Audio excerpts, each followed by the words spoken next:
아마 결혼하신 분들이라면 극성맞은 시어머니에게 시달린 사람들 많이 있을 거예요. 저도 그런 사람들 중 하나죠. 제가 유독 더 시달렸다 생각한 것은 저희 시어머니란 사람이 종갓집 며느리라 그런 것 같습니다.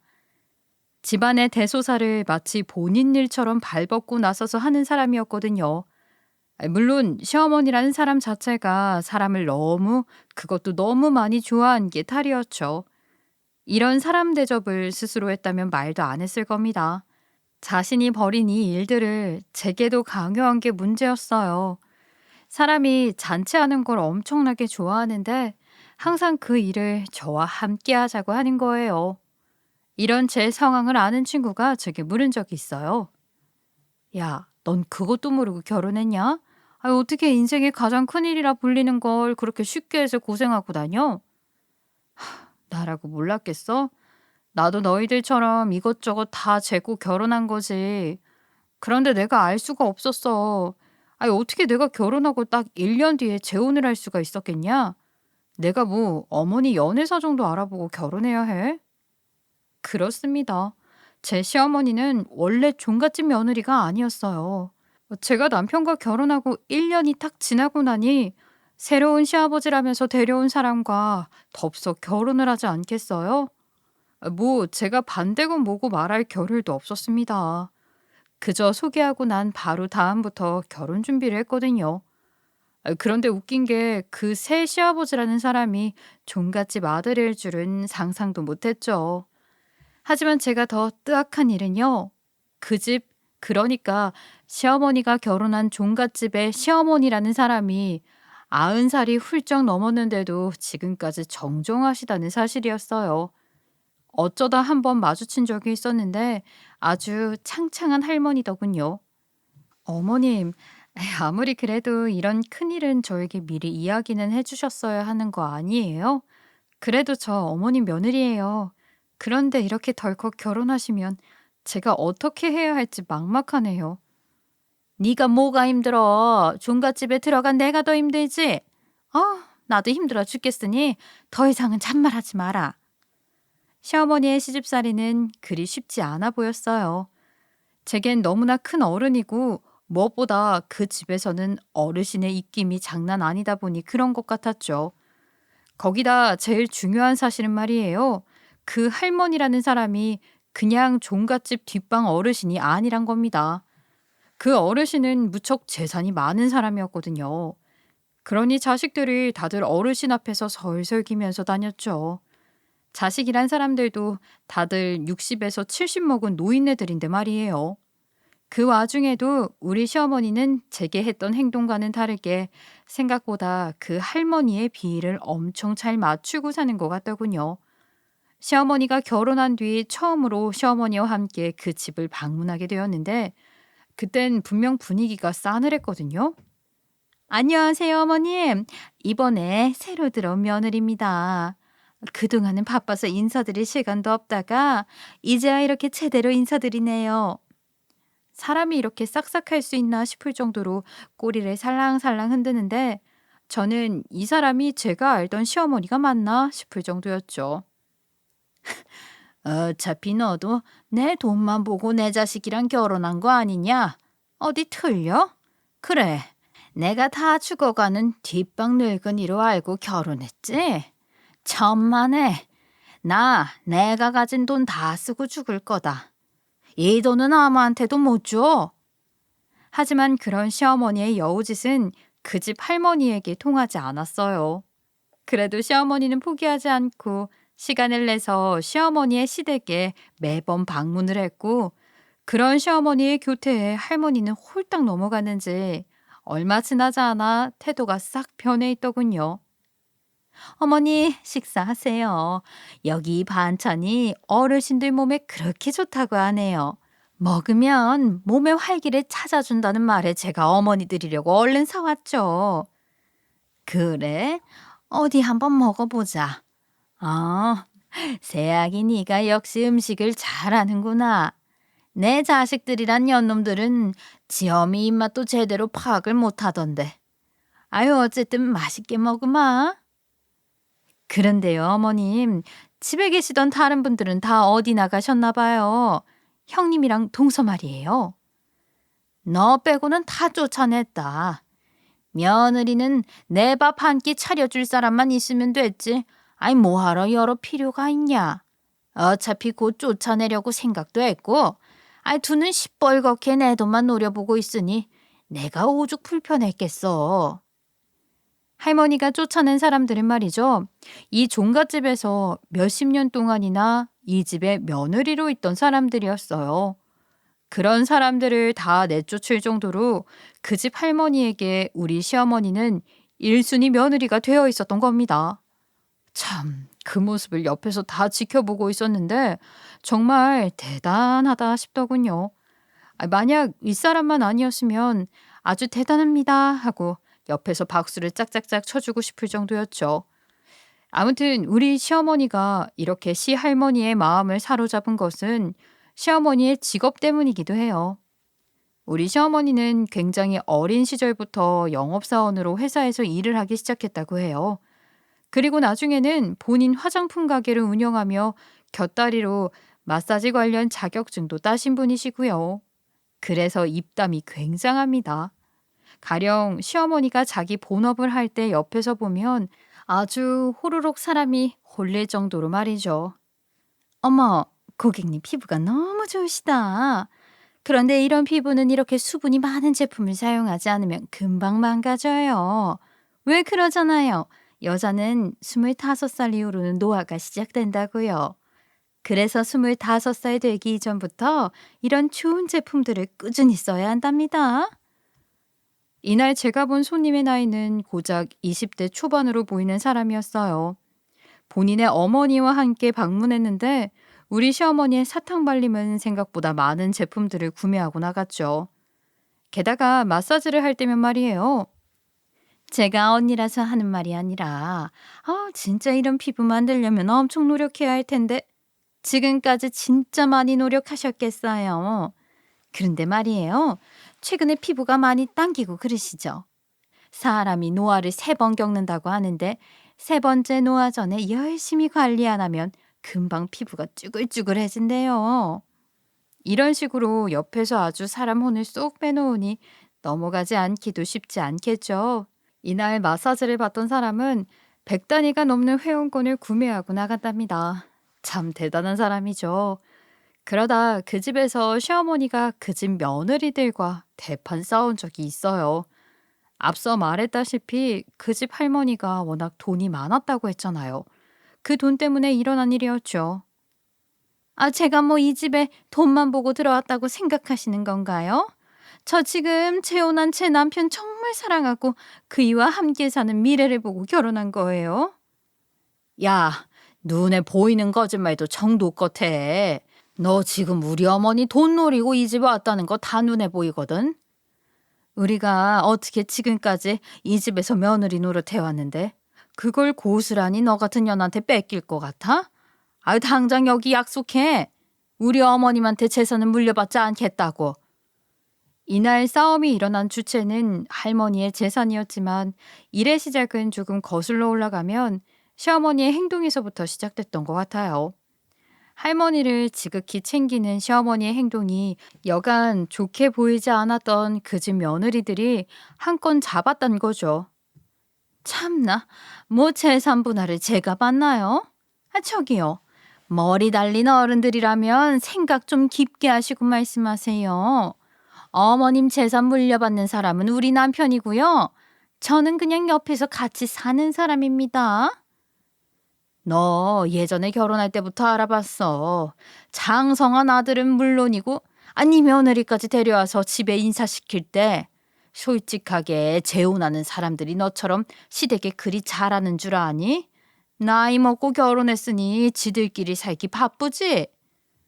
그 집의 막내 며느리는 시어머니의 행동에서 이상한 점들을 하나씩 이야기했고 저도 어느 정도는 합당하다는 생각이 들었죠. 이렇게 시어머니를 포함한 4명의 며느리들이 투닥거리고 있을 무렵 시어머니의 어머니인 시할머니의 등장으로 상황은 깔끔히 종결되었어요. 만약 그 전에도 저와 남편이 시어머니 옆에 있지 않았다면 시어머니는 그 집 며느리들에게 된통 당해서 완전히 뼈도 못 추렸을지도 몰라요. 여기가 어디라고 큰 소리야. 다들 마지막에 들어온 애가 날 챙기는 게 그렇게도 고깝니? 몇십 년이나 내 옆에 있던 너희들이 얘 한 명을 못 따라간 게 부끄럽지도 않아? 너희는 언제 내 입맛 생각해서 밥을 차려오기를 했니? 아니면 내 생각하면서 물건을 사오기를 했니? 그저 돈, 돈. 아유, 어머님, 혈압 올라가세요. 진정하시고 일단 여기 냉수부터 한 잔 드시면서 천천히 말씀하세요. 이것 봐라. 너희들하고는 차원이 달라. 너희들이 얘 발꿈치만 따라왔어도 내가 이렇게 화가 나진 않았을 게야. 아휴, 이런 것들을 며느리라고 데리고 있었으니 새아기 말고 당장 타나가. 어떻게 보면 시어머니의 압승이라 볼 수 있겠네요. 이런 상황에서도 시어머니는 뒤에서 서 있던 저를 보며 윙크를 하는 거예요. 저는 어처구니가 없어서 그냥 가만히 있었죠. 그러다 시어머니가 윙크를 했던 이유를 집에 돌아가는 길에 알게 되었습니다. 너 내가 하는 거 잘 봤지? 인생은 이렇게 사는 거다. 그 시간에 어머님이 산책하러 나간다는 걸 내가 알고 있었으니 일부러 꼬투리 잡힐 일을 했지. 그 멍청한 년들은 아마 그것도 몰랐을걸. 기회는 가만히 있는다고 오는 게 아니지. 내가 스스로 만들어가는 거야. 너도 나처럼 잘 살렴. 이런 시어머니의 말에 고개는 끄덕였지만 참 대단하다는 생각이 들더군요. 아니 내일 모레면 환갑인 양반이 자기 시어머니 마음에 들겠다고 계략과 모략을 짜냈으니 말이에요. 하여튼 이런 사람이 제 시어머니였으니 제가 집에서 얼마나 힘들지는 다들 상상이 가실 거라 생각합니다. 그러던 어느 날 시어머니가 남편을 제외하고 저만 따로 부른 적이 있었어요. 무슨 이야기를 하려나 싶어 시댁에 가보니 오늘은 자기 집에서 자고 내일 새벽같이 그 종갓집에 김장을 하러 가자는 거예요. 저는 너무 어이없는 말에 짜증 섞인 목소리로 불만을 토로했죠. 아유, 어머님, 이건 너무 심한 거 아닌가요? 제가 지금까지 그 집에서 그냥 어머님 손 거들었던 것은 그러려니 하겠어요. 그런데 제가 왜 저랑 아무 상관도 없는 사람 집에 가서 김장을 해야 하죠? 얘가 너 무슨 말을 그렇게 하니? 너 그 집 재산이 얼마인 줄은 알긴 알아? 너도 계속 그 노인네한테 눈도장을 찍어야 돈을 뜯어낼 거 아니야. 얘가 이렇게 답답해서야? 전 그 집에서 받는 재산 필요 없어요. 솔직하게 말해서 그 집은 어머님이나 관계 있는 것이 저랑은 전혀 상관도 없는 곳이고요. 그리고 제가 그 집 드나드는 걸 그 집 식구들이 얼씨구나 좋다고 하겠어요? 야, 너는 네 생각만 하지?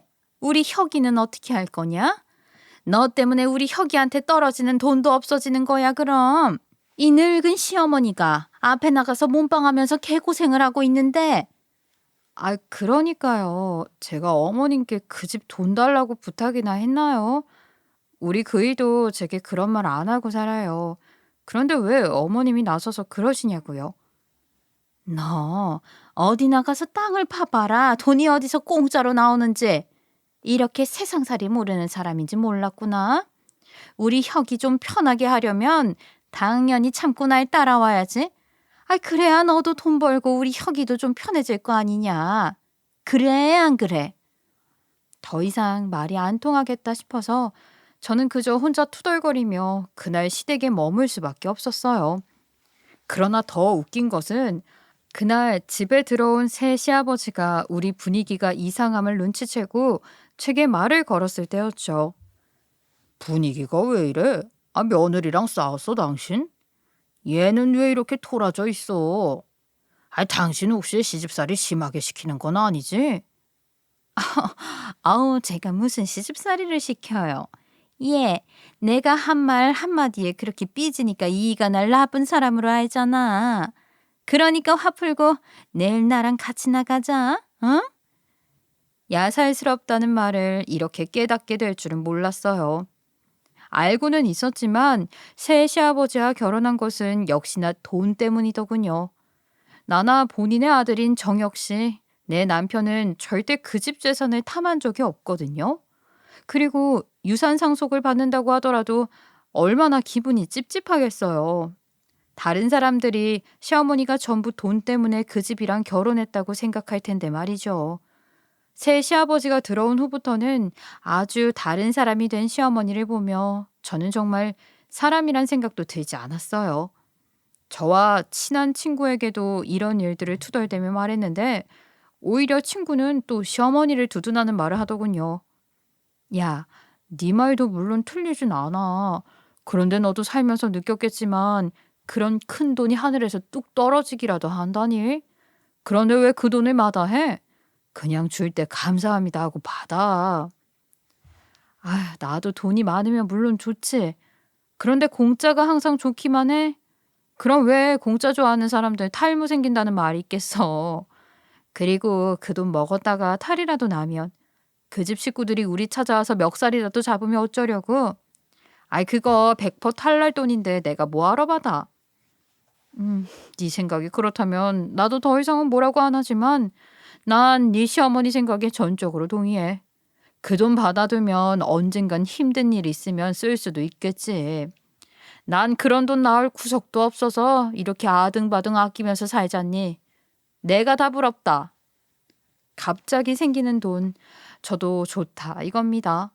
하지만 아무리 맛있어도 많이 먹으면 탈이 나는 것처럼 남의 눈에도 맛있어 보이는 것을 덥석 먹었다가 탈날 것 같은 불길한 기분이 드는 걸 어떡해요. 아무튼 찝찝한 기분과 함께 다음날 시어머니의 성화에 못 이겨 그 종갓집이라 불리는 할머니 댁에 가게 되었죠.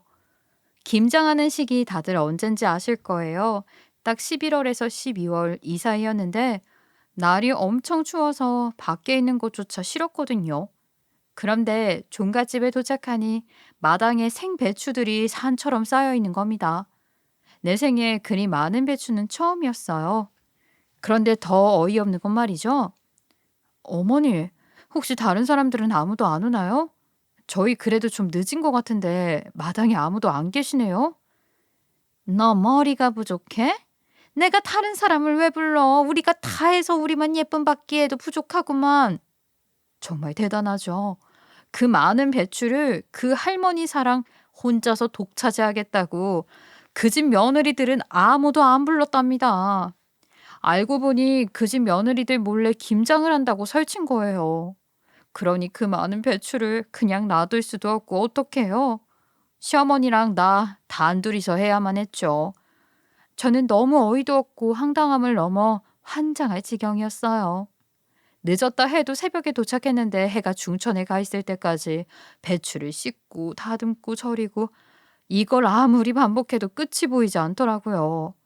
게다가 양념장 해야 하니 무채 썰고 쪽파 다듬고 할 일은 넘쳐났고요. 다들 아실 겁니다. 김장이 얼마나 중노동인지 말이에요.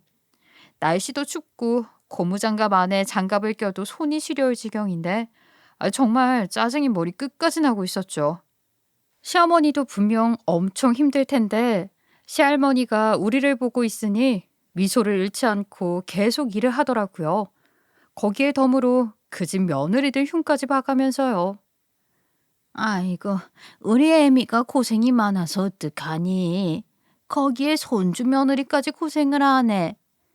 어머님, 당연히 해야 하는 일인걸요. 저희는 괜찮아요. 우리 어머니가 1년 내내 맛있는 김치를 드실 수 있다면 이 정도는 일도 아니죠. 그나저나 형님들이랑 동서는 이런 중요한 김장날에 올 생각조차도 안 하네요. 에휴, 그러니까 말이야, 괘씸한 것들. 그러면서 김장한 거는 또 다 갖다 먹을 거 아니야. 암튼 내가 너 때문에 늦게 며느리 복이 터졌다. 우리 새 며느리가 최고야, 최고. 시할머니의 칭찬도 받았겠다. 더욱 신이 나서 어깨춤까지 추며 콧노래를 부르는 시어머니였어요. 그런 시어머니를 보며 저는 나는 누구고 여긴 어딘가 멍한 표정으로 일만 하고 있었네요. 어머니, 오늘 이거 다 못할 것 같은데 어떡하죠? 아무리 빨리 해도 여기 이거 전부 마무리 못해요. 내가 너처럼 바본 줄 아니? 그래서 구원투수 한 명 불러놨다. 그러니까 잔말 말고 빨리 김장이나 계속해. 시어머니가 부른 구원투수가 누군지 예상이 가시나요? 맞습니다. 바로 제 남편이었어요. 그래도 상도덕은 있구나 싶었어요. 자기 아들이라고 아끼지 않고 이런 굳은 일에도 부르는 걸 보니 나만 고생시키려 이런 일을 벌인 건 아니구나 싶었으니 말이에요. 그날 새 시아버지가 함께 자리하지 않은 것은 시어머니가 그 집안에 아무한테도 알리지 않겠다고 굳이 새 시아버지가 강원도로 일을 나가는 날을 잡았기 때문이에요.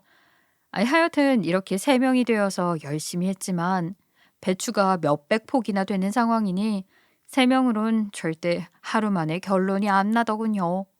그래서 대충 남은 배추를 절이기만 하고 다음 날 마무리를 하기로 했어요. 너무 힘든 상황이 오니까 웃음만 나오는데 이런 사실을 아는지 모르는지 남편은 제가 힘들었다며 어깨를 주물러주며 말하더군요. 여보가 우리 엄마 도와줘서 얼마나 다행인지 모르겠다.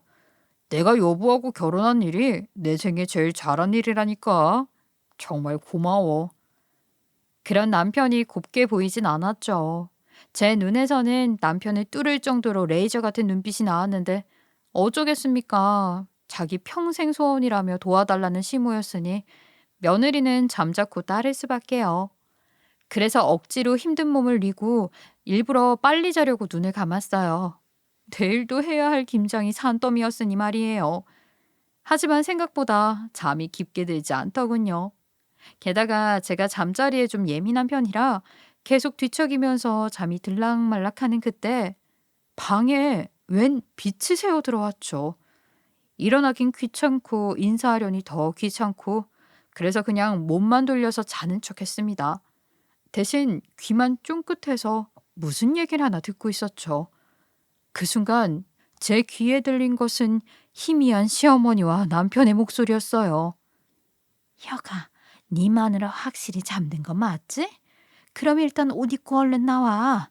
네 마누라 모르게 당장 시작해야 해. 이런 시어머니의 말에 남편은 기다렸다는 듯이 외투를 챙겨서 알았어 하고 나가더군요. 그 목소리엔 들뜬 기운이 잔뜩 들어가 있어서 상당히 의심스러웠습니다. 이쯤 되니 이렇게 가만히 있으면 안 되겠다 싶더라고요. 그래서 얼른 핸드폰을 챙겨서 조심스럽게 그 둘의 뒤를 따라갔죠. 다만 그 집이 완전 시골인데다가 가로등 불빛도 없는 마을이라 무서운 기분은 들었어요. 게다가 나간 사람들 모습도 제대로 보이지 않았고요. 포기할까 싶은 마음이 들어 방으로 돌아온 그 순간 어디서 번쩍하는 빛이 또 보이는 겁니다. 전 저도 모르게 눈이 돌아갔어요. 거긴 남편의 핸드폰이 있었죠. 그러면 안 된다는 생각이 들었지만 왜 여자의 촉이라는 게 남편의 핸드폰을 봐야 한다고 계속 제 귓가에 속삭이더군요. 그래서 남편의 비밀번호도 알고 있겠다 얼른 잠금을 풀고 핸드폰 안을 확인해 봤어요. 그리고 전 거기서 엄청난 비밀들을 알게 되었죠. 역시 등잔 밑이 어둡다는 말은 진실이었습니다. 일단 시어머니와의 대화에서 이 어마어마한 사실을 알게 되었어요. 혁아, 엄마가 네 미래를 위해서 내일 일 하나 잡아놨다. 그러니까 잔말하지 말고 엄마가 부르면 째깍 튀어와서 네 마누라랑 김장하는 척이라도 해. 그게 무슨 소리야? 내가 왜 그 집 김장을 해야 하는데? 아유, 엄마 도대체 무슨 짓을 하고 다니는 거야? 아, 왜 내가 그 집 엄청 부자라고 항상 말했잖아. 내가 이 집 다니면서 확인해 보니까 그냥 재산 말고도 현금이랑 패물이 집에 엄청 쌓였더라. 내가 그거 어디에 숨겨놨는지 다 알거든. 그러니까 나랑 같이 그거 작업 좀 치자. 아유, 그거 범죄 아니야, 엄마? 그러지 말고 새아빠 유산 받을 때 그거나 좀 나눠 받아요. 남자가 이렇게 간이 작아서야?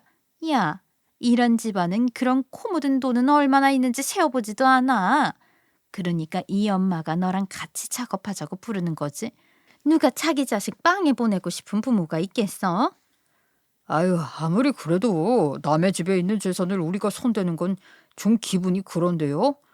그냥 엄마가 알아서 해주세요. 바보 같은 자식. 너 그럼 네 애 해외 보내는 거 포기할 거야? 그게 얼마나 돈이 많이 들어가는 줄 알고. 네 그 쥐꼬리 같은 월급으로 감당이 될 것 같냐고. 전 놀랐습니다. 시어머니가 이렇게 그 할머니의 재산을 노리고 유산을 생각하는 것을 넘어서 집안에 있는 현금과 폐물까지 노린다는 사실을 알았으니 말이에요. 거기다 남편의 비밀까지 알게 되었으니까요. 분명 저랑 결혼할 때 남편의 기록에는 아무런 내용이 없었는데 남편에게 혼외 자식이 있었던 거예요. 미련한 놈. 그러니 네가 그 모양으로 사는 거다. 많이 챙기자는 것도 아니잖아. 그냥 조금 챙겨서 이 집 김치 냉장고에 고이 넣어놓자는 거야. 그러면 너 필요할 때 그 김치통만 가지고 집으로 와서 현금으로 바꾸면 되는 일 아니니? 아휴, 하긴 우리 애도 이제 17살이지. 요즘 들어가는 돈이 많아서 애 엄마랑 자꾸 실랑이 했거든. 나 이렇게 생각해 주는 건 역시 엄마밖에 없다. 네가 솔직한 말로 그 애 덜컥 만들어서 나왔을 때는 내가 하늘이 무너지는 줄 알았다. 그래도 엄마랑 같이 이렇게 열심히 살아보니 이렇게 복권도 타지 않았냐. 그러니 내일 아무 말 말고 엄마 시키는 대로 그 집 가서 김장이나 같이 해. 그래야 네 자식 해외로 대학이라도 보낼 돈 마련하지. 정말 제 심장이 뚝 떨어지는 것 같았어요. 톡에는 이 외에도 많은 내용들이 있었지만 남편의 혼외 자식 이야기는 정말 제 심장을 멈추게 만드는 것 같았죠. 애가 지금 17살이라고 하니 남편이 딱 20살 때 애를 낳았다는 거 아니겠어요? 너무 어이가 없어서 화도 안 나더군요. 솔직한 말로 37살 된 사람에게 저와 결혼했을 땐 30대 중반이던 사람에게 아이가 있을 거란 생각을 누가 하겠어요. 그러니 제 배신감은 이루 말할 수 없었습니다. 순간 이대로 내버려둘 수 없다는 생각이 가득했어요. 그래서 남편이 돌아올 때까지 가만히 눈을 감으며 이 일을 어떻게 해결하면 좋은지 생각을 했죠. 물론 남편 놈이 자기 엄마랑 나눈 톡 내용은 전부 찍어서 제 핸드폰으로 전송해놨어요. 그것도 동영상으로 말이에요. 너무 화가 나니 생각이 그대로 제 입 밖으로 나오더군요. 감히 이런 일을 나한테 숨기고 결혼을 해? 애가 있다는 사실 하나로도 이혼하고 싶은데. 생각할수록 정말 열이 끌어올랐어요. 남편이 얼마나 저를 우습게 봤으면 이런 비밀스런 이야기를 지워놓지도 않았을까요? 저를 정말 빙다리 핫바지로 한 거죠. 결혼 2년 9개월 차. 만약 이 사실을 제가 지금 몰랐더라면 아마 평생 같이 살면서 몰랐겠죠. 차라리 이렇게 하루빨리 알게 된 사실에 감사해야 할지 막막한 심정이 들었지만 저를 달래가며 이런 잡념을 날릴 수밖에 없었어요. 지금 당장 제게 주어진 시간은 짧았으니까요. 그러던 도중 밖에서 시어머니와 남편의 대화 소리가 들리더군요.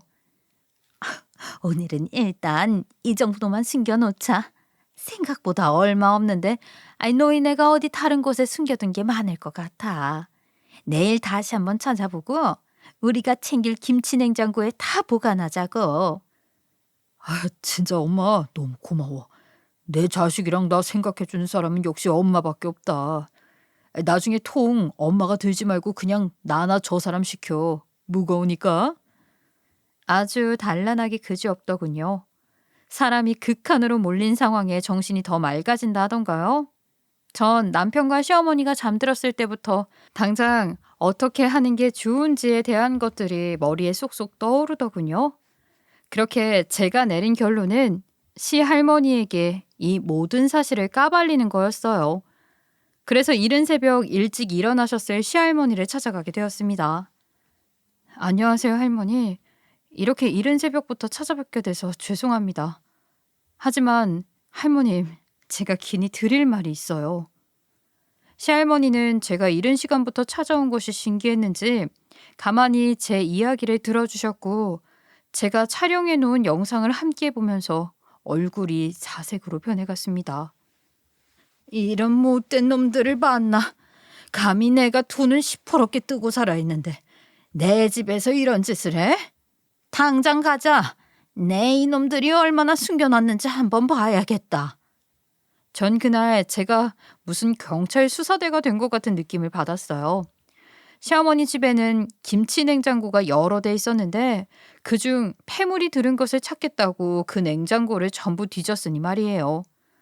나이가 많은 어르신 시킬 수도 없고 이 일을 전부 제가 나서서 했거든요. 그러다 발견하게 된 거죠.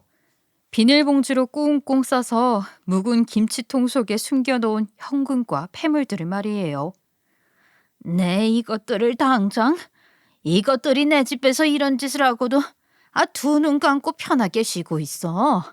너 당장 가서 네 시엠이란 사람이랑 남편 깨워라. 할머님, 진정하시고 제 말 먼저 들어보셔요.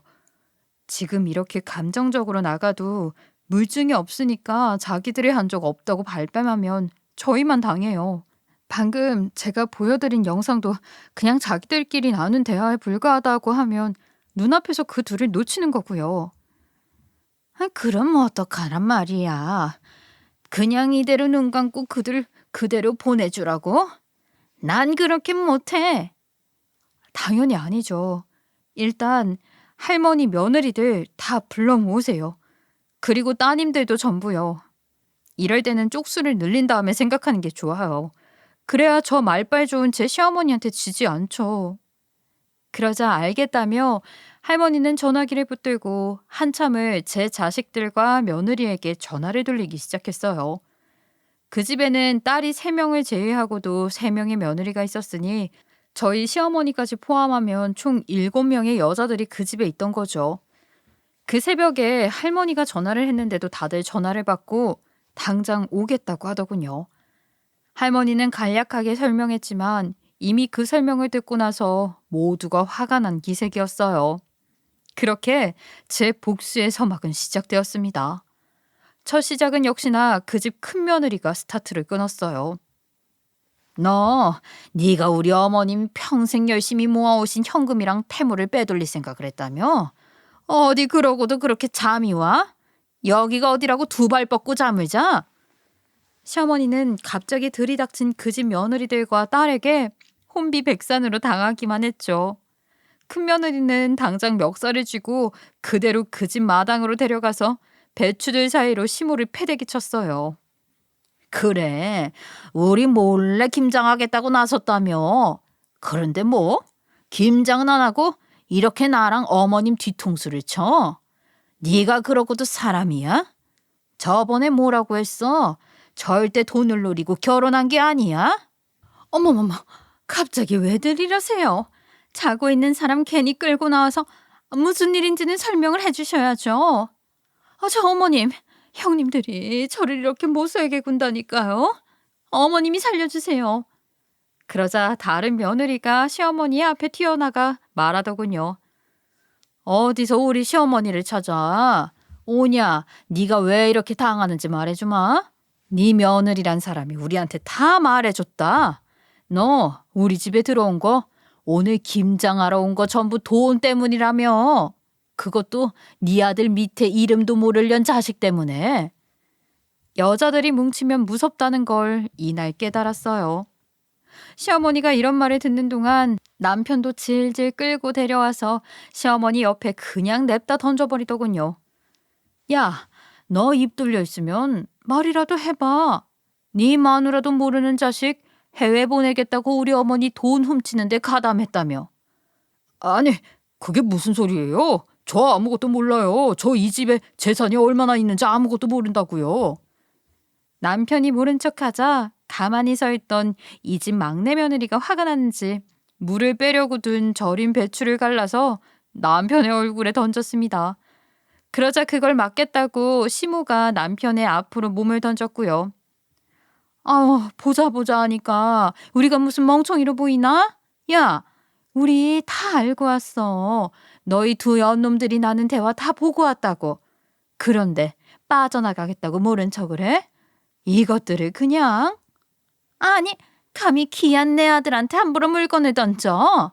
너 이렇게 물건 던지는 것도 이거 폭행에 해당되는 건 아니? 무식해서는. 시어머니는 들켰으니 이제 이판사판이라는 생각을 했는지 막 그 셋째 며느리의 멱살을 잡고 흔들기 시작했죠. 그러자 옆에서 보고 있던 다른 며느리들이 배추 하나씩 들고 오며 시어머니 얼굴에 그대로 비비기 시작했어요. 사람이 사람 같아야 대접을 해주지. 니년이 이렇게 사람 같지 않은데 어딜 사람 대접을 받으려고 해? 야, 우리가 진짜 핫바지로 보이나 본데 너 오늘 제대로 걸린 거야. 그동안은 우리가 몰라서 참고만 산 줄 알아? 시어머니를 포함한 그 집 며느리들은 마당에 있는 절인 배추를 이리저리 던지며 서로 싸우기 시작했죠. 아주 그런 난장판은 제 생애 처음이었어요. 시어머니의 상판대기엔 절인 배추들이 여기저기 붙어 있고 다른 며느리들의 옷 여기저기에도 배추들의 잔해들이 붙어 있었죠. 그때였어요. 남편은 이 일은 자기와는 관계가 없다는 듯이 슬금슬금 뒷걸음질하면서 도망가려고 하더군요. 그런 남편을 턱 잡은 것은 바로 할머니의 딸들이었죠. 어딜 도망가려고? 네가 우리 엄마 재산 노리고 숨겼다며. 어디서 어린 것이 벌써부터 되바라진 행동을 하고 그래? 그렇게 남편에게 날아간 것은 전날 해둔 양념장을 버무린 김치였습니다. 내 눈에 양념장 들어간 것 같아. 잠시만 기다려봐요. 사람 살려. 자기 눈에 양념장이 들어간 것 같다며 잠시를 외치는 남편을 가만히 둘 리 없겠죠. 우리 엄마가 피땀 흘려서 번 돈들이야. 그런 재산을 훔쳐가겠다. 그렇게 행동한 주제. 그 정도 양념 좀 들어갔다고 난리를 쳐. 이거 더 혼나봐야 정신을 차리지. 남편에게 말한 할머니의 딸은 할머니 옆을 지키던 다른 할머니의 딸에게 눈짓을 했고 그녀는 양념장을 바가지로 퍼와서 그녀에게 넘겨주더군요. 그 이유는 상상하신 대로예요. 바로 그 양념장은 남편에게 뿌려졌고 다행히 눈을 감고 고개를 숙이던 남편은 온몸에 양념을 두른 인간김치가 되었어요. 여보, 나 살려줘. 이 사람들이 나 잡아. 아이고, 사람 잡네, 사람 잡아. 동네 사람들, 여기 사람 잡아요. 야, 그 정도로 사람 잡으면 애초에 여기 있는 사람들 중 절반은 살아있지도 않아? 사람이 엄살이 왜 이렇게 심해? 비명소리를 내는 남편의 머리채를 휘어잡으며 할머니의 막내딸로 보이는 사람이 남편을 제압하는데 남편은 찍소리도 못하고 깽깽하고 있더군요. 그리고 반대편에선 시어머니와 다른 며느리들이 아주 난투극을 부리는 것 같았어요. 이 불려 같은 년이 우리 집 홀랑 태워먹을 줄 내 짐작하고 있었어. 그래서 너는 어머님께 조심하라 일렀건만. 이렇게 미꾸라지 한 마리가 흙탕물을 만든다더니 딱 그 짝이야. 이런 년들은 본때를 보여줘야 돼. 그만 좀 하라고. 내가 지금 잘못했다고 하잖아. 그러니까 제발 우리 아들이랑 나 그만 좀 놔둬. 그제야 자기 잘못을 시인하는 시어머니와 저기 멀리서 딸들에게 잡혀서 울고 있는 남편의 꼴을 보니 지금까지 절 속인 대가를 톡톡히 치르는 것 같아서 속이 시원하더군요. 그러자 제 옆에 있던 할머니가 조용히 말했습니다. 네 덕분에 이런 몹쓸 것들을 골라낼 수 있었다. 정말 고맙구나. 네가 우리 집 은인이야. 내가 이 은혜는 꼭 네게 갚으마. 아니에요. 사실 저도 저 둘에게 배신당한 건 매마찬가지인걸요. 할머님이 아무것도 모르고 당하셨으면 저도 마음 아팠을 거예요. 그러니 너무 신경 쓰지 마세요. 이렇게 우리 둘이 다정하게 이야기를 나누고 있자 시어머니는 악을 쓰며 제게 말했어요. 너, 네 년이? 넌 내 며느리니 우리 편을 들어야지. 감히 앞잡이 노릇을 해?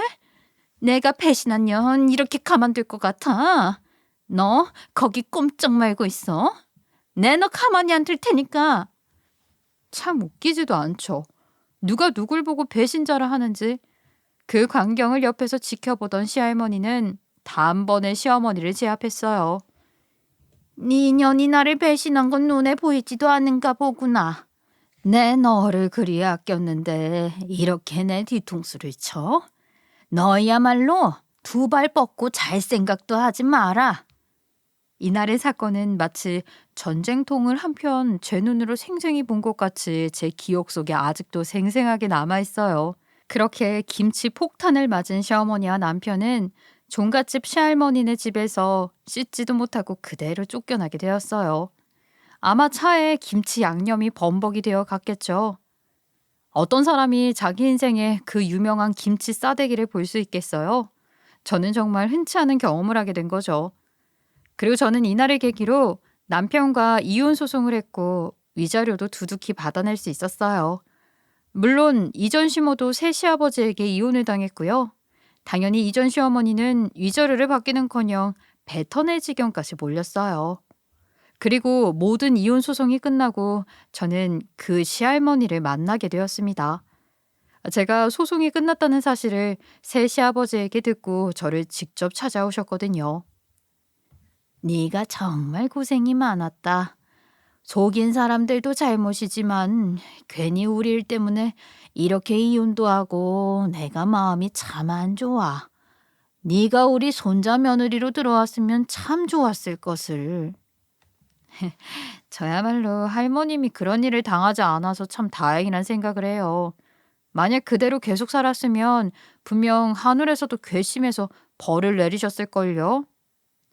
아이고 그래 네 말이 맞다.